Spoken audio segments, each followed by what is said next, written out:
Bido. Igbo ndị ọma na-ege m ntị, ekele m unu. Onye ọbụla gị na nke oshiri.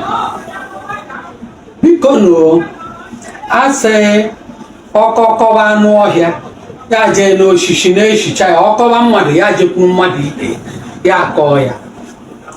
Ihe nji agwụọ ekwu okwu na biko nụ bụ na etu o si wee dịrị m, o juru m anya.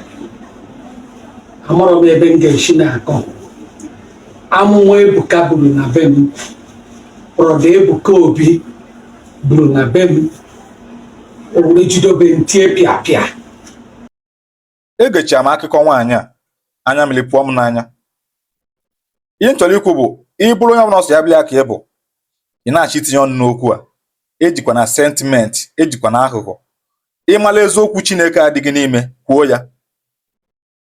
Otherwise, nekwa gị na eke na-ekwutere nwoke abụmọnụ.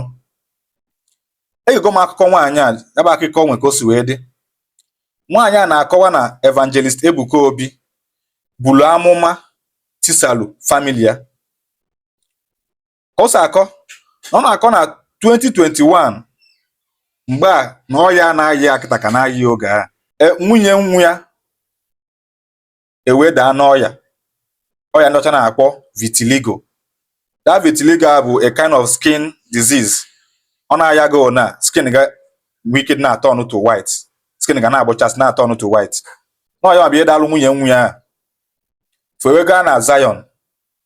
Evangelist Ebuka Obi wee nye prophecy that not somebody delayed that sickness. Na the person bụ somebody nọ na family, the husband, and na the person na-achọghọ ka fe bụ ọnụọ di na nwunye. Not the person na fa the two, not the two of them be send that sickness. The thing wee tie the family na ọgbaghara. Mgbe enye prophet na 2021 na, according to them, na fa na-eche na o nwere ka ọ bụrụ their grandmother ka the prophecy na-agalụ. Fe bido ga suspect about the grandmother. Fe kpegide ekpele until the grandmother wee nwụọ. Na mgbe the grandmother anwụrụ, fa na-eche na o nwere ka ọ bụrụ the whole thing na solution abịago. Mana sị ka the grandmother nwụchakwalụ, the oil ka continue. The lady ka na-ayakwa that oil. The thing ka na-get more worst.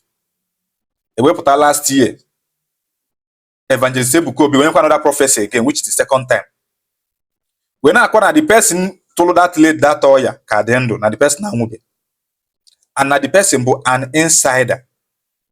And according to this woman kịta, ọ na-akọwa na mmụ 7 ka ya mụtara.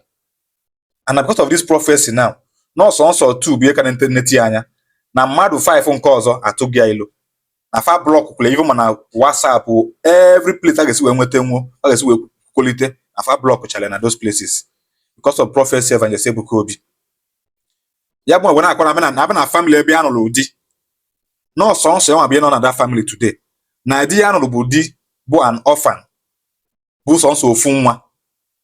So na the family na-enwere ya na-akpọ uncle maọbụ nwe auntie, which means that na ikwube ekwu na that prophet Ebuka Obi na-enyezi kịta about no an insider, no ya maka ọ na-refer to, and not that statement as mezili mmụ ya ji wee cut to their relationship ya off. Ada akpọzi na adekwutezi with ya nwa.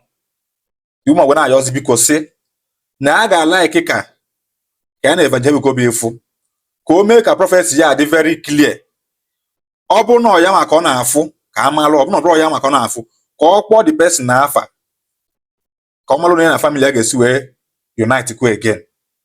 Ka m pikwa ọtụtụ okwu. Azụ ka m bụzọ gosigodu unu the prophecy Evangelist Ebuka Obi nyegodu butele okwu a. Kligodu the prophecy first. Stand up. Who is this man? Is he your husband? Huh? He's my husband.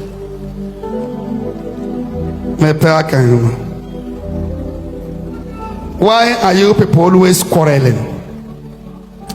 Quarreling.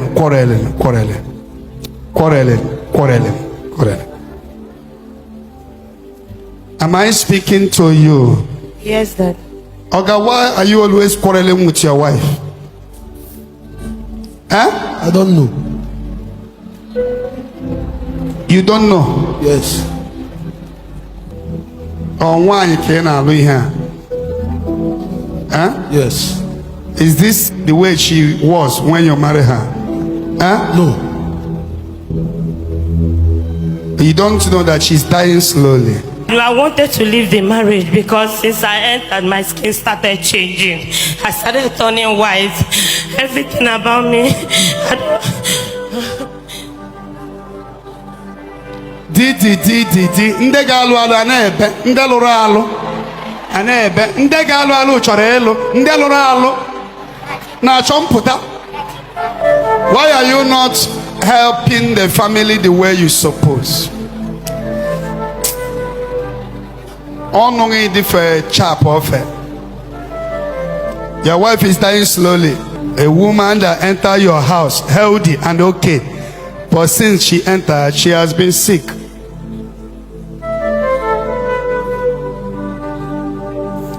Somebody's name will be involved if I should say what I want to say. But double week.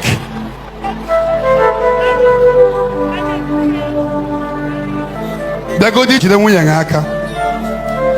Jide good nwunye aka. No bụ na alụ. Can you wait now? May the mercy of God come. Ọ bụ prọfesọ ọbụla ka a na-ekwu ekwu. Nke a ya emebi ife. To fear. Ọ bụkwa ya n'isi. Any man or woman fighting you without your knowledge, this month that person will be exposed. That was very beautiful. Look at me. Do you know there are 1-2 people that vow you should not marry her? Yes. Now, I don't call people's name. I don't create more trouble. This is the spiritual warfare. This lady, somebody vow, nebianso, no name gonna to walk him. Oh, not just white, negative.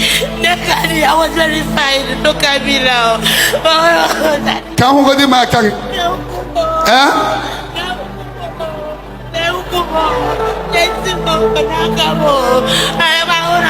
I'm not myself. I'm not myself. I'm not myself. I'm not myself. I came for love. I loved him. I loved him. You love for Nana? You love for here? I don't want to again. I want my body back. I want myself back. Oh, because there are people that vow he should not marry. He went up. And all 4 years 4. They brought it in the midnight. Maybe she want to marry. She will be frustrated and frustrated until the day she died.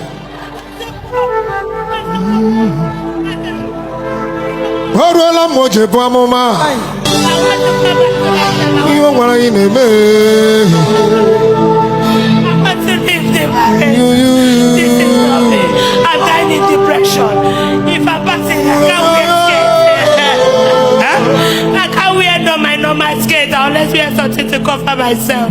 Did you bring your mini skirt before? A mini skirt, normal clothes now. Normal clothes. Oh,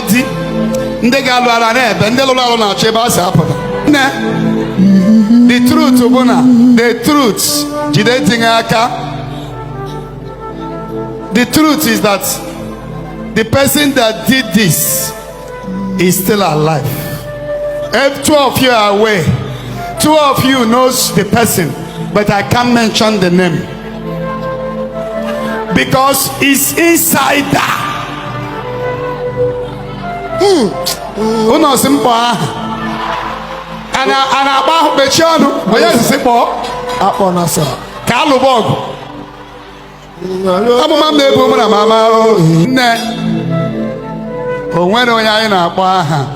The person that charmed her, that person is alive, is inside that, is inside that. It will tear the family apart. I don't call name, but God of vengeance will fire. Your amen suffers so koshoko. I'll be a better sister. I'm going to be a better.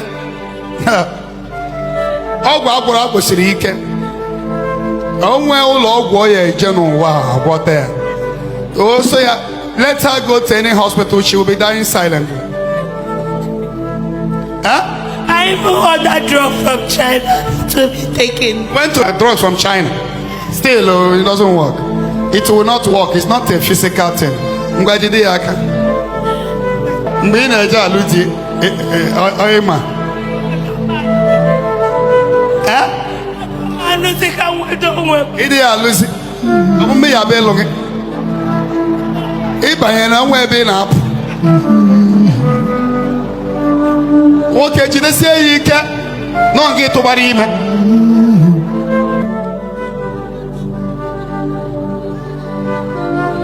Di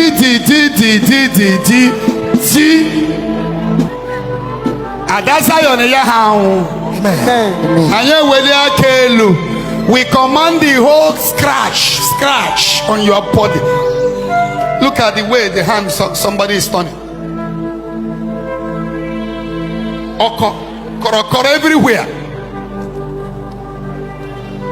I decree from this moment, may the healing power of God start coming to your body. Amen.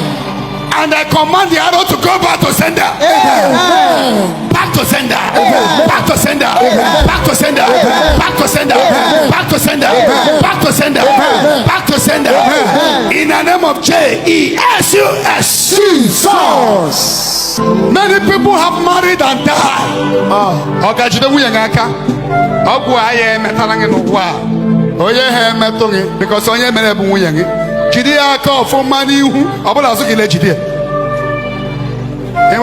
ọ nwunye gị ka I command in agreement of your relationship, may this arrow go back to sender. Amen. I decree she's healed. May she suffer no more. Amen. And may two of you prosper financially. Amen. In the name of Jesus, there will be testimony. Amen. Okay, quickly chago. Nke ikili kita bụ prophecy onye last year bụ Evangelist Ebuka Obi. Kadu man na kwa na oyama biye tisazi ya na amụ ya finally. Watch is the video ka ifoze ebe duma jizo on ya we na akọ. Korapịrị ka mmụọ na akọkwa. Daalụkwa. Video. Igbo ndị ọma na-ege m ntị ekele m unu. Onye ọbụla gị na nke oshiri. Biko nụ asị ọkọkọba anụ ọhịa ya jee n'oshishi na-eshicha ya ọkọba mmadụ ya jekwuru mmadụ ibe ya akọọ ya. Ihe ji agwụọ ekwu okwu na biko nụ bụ na etu o si wee dịrị m o juru m anya amarọ m ebe m ga-esi na-akọ. Amụma Ebuka buru na be m, Brọda Ebuka Obi buru na be m, o were jidobe ntie pịapịa ka nọ n'ụtọ ya ma egbu amụma na 2021 ka o buru nke izizi. Nwunye nwa m nwatakịrị alụtara n'Enugu steeti ọ na ha akọ ya n'ahụ mgbe ọ bịara be m. O bu ahụ ya dị mma ọ were bata be m, mana emechaa nwatakịrị na ọ bụ ihe ha mere nwata na ahụ ya niile na-asọ oyi. The time bụ m ike a na-akọkwana ya enweghị mgbe m bụ n'uche bụ ihe dị etu bụ na be di m ma ọ bụ na ọmụmụ ka aha ji ebodo mere ihe nwa nwata na-agabiga ihe aha kamgbe aha amaghị m ihe ọ bụ since nne jiri mụọ m esi na Christian family amara m ife bụ ọgwụ atụra idebe ime atụra ime anyị bụrụ ore ọ Chineke ka m na-ekperesi nso m mkpa n'ime enwere m ije ozi Chineke minista ka m bụ ihe a were na-ahịọ asị na amụma Ebuka na-ebu na 2021 na ọ na-aga n'ebe nnọ nwa nwoke nke ịtọ na nwoke were na-ajụ ya sị ya na ihe mere na ya kpọ aha ya kpọ ya sị ya ya ha akpa aha na ọkpa ahụ o ji etisa famili mana o tisagonu famili weda ma ọ kpara aha ma ọ kpa ha aha.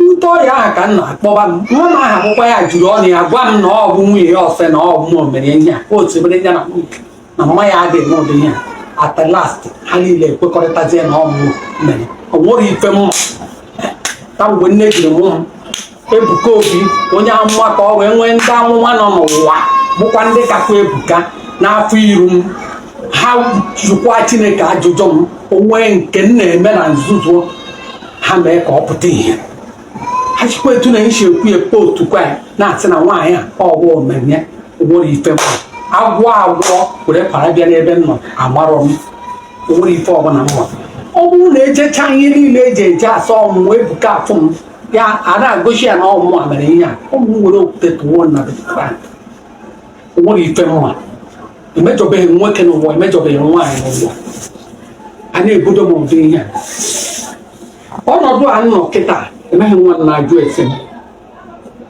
anọ m na-ata afọ a na-ayọ ndị mmadụ enyemaka ha na-enyere m aka were buzie nke ikpeazụ o buziri ebuzie bụ nke tere ofe abụdị ji wee rakụ eze ụmụ niile bụrụ ọkwụọ m ihe nji nwoke nọ nwaanyị ịtọ ha abụchala di ọ nke nwaanyị ọdụ nwa na nke nwaanyị nke nwoke ọdụ nwa bụ ndị ha na-abụ ka m bịara ha akpọrọ m sị mgbogote kama m ji anwụ ebe ahụ n'ụmụ onye na-ajụ ese m were gbogote sọsọ Chineke ka m tụkwasịrị obi ọya maka obi mmadụ bụ ọ bụrụ amara Chineke anwụgo m nke ọya bute ibu m bụ karịrị m mana agbakọtara m azụ bụrụ onye na-ajụ ese m ha asị nke dị ọkpara ntara afọ niile ntara n'ebe ọ nọ ma ya bụrụ na ọkụ ụmụachi ibe ya nwa ihe ọsọ ma akpọzikwere na fon ma ọ bụ ajọ nne na nwanne nwe ka ọ kọchara ya akụkọ ma akpọzina ma bụrụ ezigbo nne just like that enweghị ụdị voice note m etebere ha ọdasanya asa ọdajụ ese m since ahụ ka nọ n'ọnọdụ a biko nyere m aka Igbo ndị ọma na-anụ olu m biko nyere m aka gbasaa ozu a ụwa niile ha ka ha nyere m aka ka okwu a ruo Ebuka ntị ka Ebuka mara ihe ọ ga-eme na famili m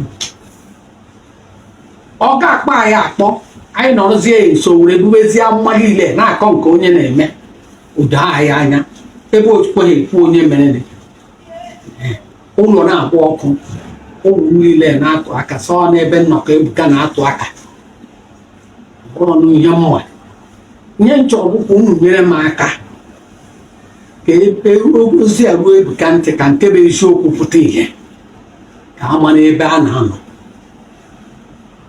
na-egbukwe n'ọtụtụ mkpụrụ obi ebe ahụ na-ele m enweghị ihe egwu fọziri m ma ndị be nna m bụ onye ọbụla oriri onye ọbụla ọnụ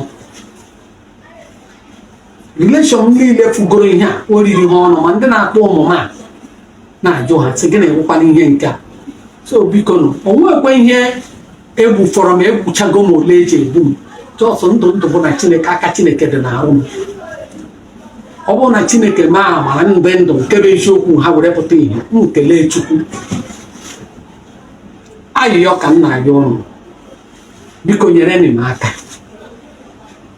maka amụma ọ bụ the whole world hụrụ ya nya ka m ji ebekwu akwa na-ayọ ọnụ ka ụnụ nyere m aka ka the whole world nyekwara m aka bugakwara ihe ozi a ka a mara ihe a ga-eme ka eziokwu pụta ihe nye nchọgụ ka eziokwu pụta ihe okpendị bụ na peace nwere onye mụ na nwa mụ na ya na-adọ ndọrọ ndọrọ ofu nwa ka dị mbụ sọnsọ ofu nwa ka ọrụ ofu nwoke na ofu nwaanyị ka nne ya mụta ya nwụọ sọ mụ na ụmụ m bi n'ebe ahụ dị m n'ụlọ anyị gbabara mbọ rụta ụlọ emeghị oke iburu ọzọ bi ebe ahụ ọsọ m egwure na-akọ ihe na biko nyere m aka ọ bụrụ na onye sọmazụcha ya gbuo ha maghị egbughe ụlọ ma marọ m nyere m aka n'ebe Ebuka Obi nọ agbana m mbọ niile m ga-agba chi ist ebe m na-arịa ihe ahụ mbụ ihe a na-ahịọ mburu ọkpa ma were bịaba ebe ahụ bịaruo yọba ha anaghị m akwụ m ọtọ oche ka m nọ na-ayọ ha ka ha nyere m aka ka m fụ Ebuka Obi ka m mara ihe na-ahịọ be m na ama obu bịa ma etichakwa anafe nke o buru na 2021 aha m dara n'ọhịa emeghị onye kwere m oji ahụ Ebuka Obi ihe na-emekwu na ministrị ya bụ ihe ndị abịa kọba na-ayọ ha na-ebe kpọcha nwoke iburu ibe m tụkodoro ime nwa na-akọwara ya chelekwa ihe na-eme na be ya nyere m aka iwu ma kwete m n'ihe o meziri ha agbasa mitin ya shi ibe azụ anọ nke a ya akwụọ 11 o'clock nke abalị emezighị onye nọ na ministri ya ndị ga-enyere m aka werela ọ mmadụ gbara moto were kpọta m ebe ahụ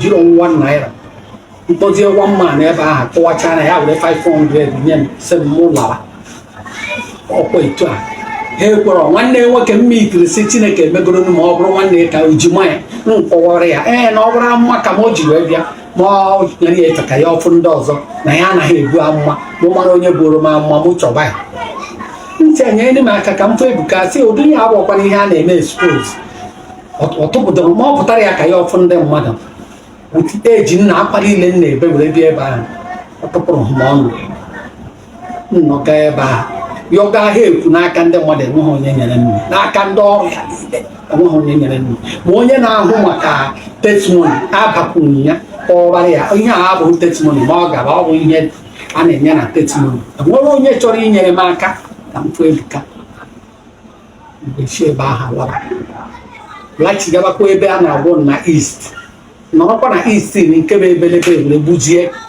ha niile blọkụchazie na fonu so n'ime ụmụ ịsa ahụ ha ncha bicha Lagos atụ ofu nke dị ọkpara n'obodo oyibo ọsọ ịbụa bịara sinsi ahụ n'obodo a enwebeghị onye n'ime ha kpọrọ na fon ma ha afọ ịbịa fon ha blọkụ kwuru mkpọkpụ ha blọkụchara na fon nyere m aka nwunye ihe mma m ga-eme ọkwa ole aka ike nha nyere m aka biko ka a dọwa okwu agba amara nke bụ eziokwu ọ sị eziokwu ahụ bụ ihe m na-achọ ka ọ pụta ihe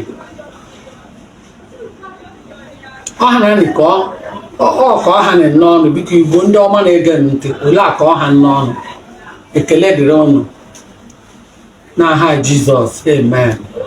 Ọkwa ikichago the video ngwa watchikwo video nke nchi gosi gị na nke anụ abụ ihe the last born of the woman okwu gbasara all this whole thing because ọ ya ma bụ na-enetezi the woman na ya ma bụ onye mma ka everything si wee gaa so gelukwu onu from ọnụ ya nwa na ihe ntị ịchọ bụ nwunye nwa gị nwoke ahụ ihe mere n'ahụ asị na mmadụ na-achụgharị ya ebuchala amụma ihe a na-eme ọ dịgo mma ka ọ ka na-eme ya ọ dịbekwa mma ihe na-eme ka hapụ ọnụ ihe na-eme ka na-eme onye obodo ọ dịbeghị mma Chineke ka a na-ajụ nwunye nwa gị ihe ihe na-eme ha mechaa asa okpere ekpere sendiere ya onye mere nsị Chineke ọ bụrụ na m ya mee m ọkwa amụma bidoro izi na-aga ọnụ mkpọ my brother kpọọ m si nle ihe a na-ekwu nwunye my brother sị m na asị na ekpesi ekpere ike na onye ya na-eme anyị ife a na ọ ga-anwụ and ọnwụ na dị na ọ ya eyi ezigbo akwa mgbe anyị na-agwa gị ihe my grandmother nwụbe nne mpa mbụ ihe dị ndụ mgbe ahụ anyị mebe ekpere aha suddenly my grandmother anwụọ mgbe a na-eme ekpere ha sị na my grandmother na-eke ihe ebe ka amụ bụ na ebe onye nke a anwụọna so suddenly kwa 2020 last year amụma nke a bịakwara egekwa bụ the man na-akwụwa na onye ahụ ka nọ ndụ na-akwụwa onye ahụ ka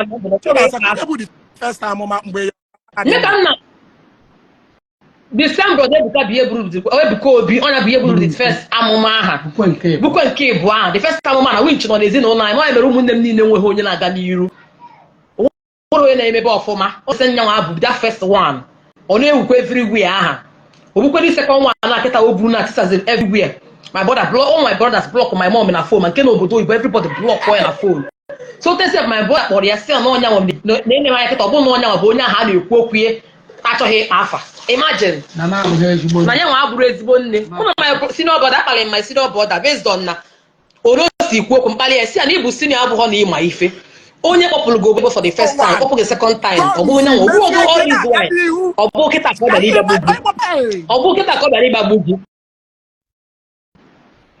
ọ bịara ịgbagbu gị my brother nke na papa akpọ my mom na phone na-akpọ ọ bụ ka nwoke eziokwu onye obodo ọ bụ the grace of God n'ebe mmadụ nọ my mom aka gị nwụfu since because onwe ya nọ na condition ebutekwa ebu abụ ya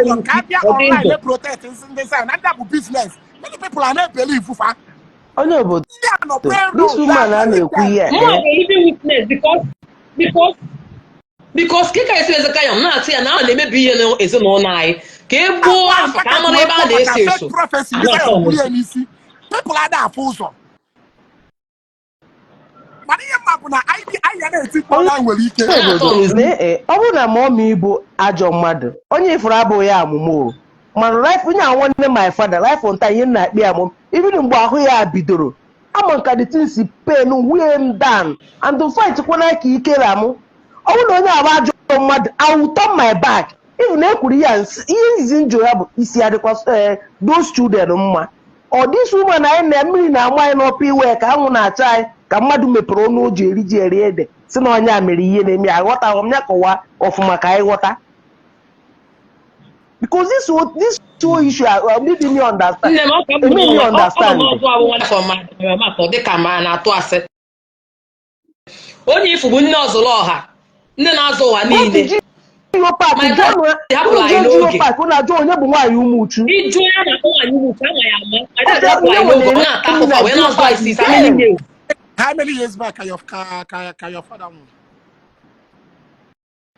Yeah, 18 years now my dad did Japuai. This is 18 good years now my dad left us. Why are not after since? That's why on your position no we ya milk on your brother because I watched the video on your page. The video you post no officer behavior. After course wanted the woman people Obi. Onye budi okwu. I watched the video. Because be not no half and here yes. Manoye name for an insider. And I want insider, yes. And don't want any other person when a family na bro my mother. My mother boy also boy non na family aye. Ofunwa ka my dad zibo. Also my mother boy bonye okay number one. The family name more an insider. Ka you go to know why in kebeziokwu. Leave sentiments. Ke family na more an man be saying we dey make you an insider. Ke family name more an insider. Number two. That's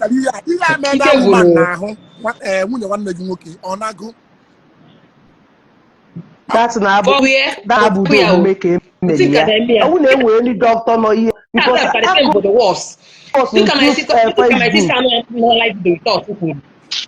Because goes you oh, we ever watch the online. If I share the video with my brother, say they are call medicine. To show that no Wendy. No wonder my your mom. No, that see this woman don't give me food free. Why you move? Go see my mother when I did. Ah, even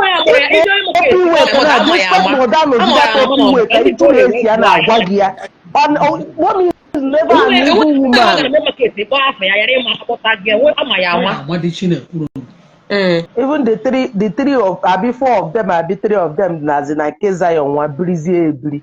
Eh?